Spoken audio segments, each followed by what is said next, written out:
Hey guys, hope everybody's doing great tonight. I just wanted to make a video going over my Canadian Dutch ovens.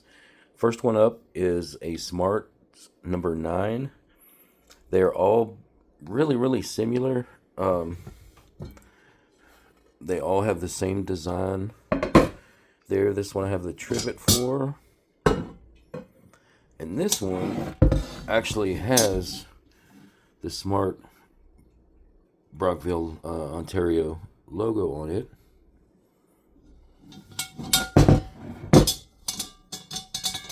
This is the only one that I have that does not have a hole here. But all of them are really nice. They're made well.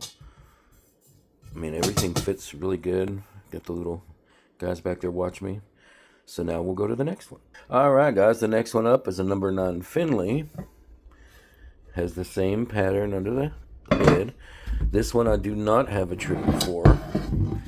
And it's got a little bit of stuff on it, but this is the only mark this one has. So if you ever see that mark and you see a hole in the little helper handle, then you know what it is. And all of them have this design on the bales. So when they pull up and like that.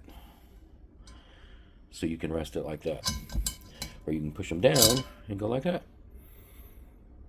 All right, now we'll go to the next one. All right, guys, last but definitely not least is my Eaton. This one has a plated lid. Same design. This one does not have any markings on the bottom at all. I do have the trivet with a 9 on it, and it has the 9 here with the hole. Not sure exactly which company. I mean, Smart could have made this for them, or Finley could have made it for them. But this one's really nice. I really like this one. All of the Canadian iron I've run into are really nice pieces. So hope everybody has a great night.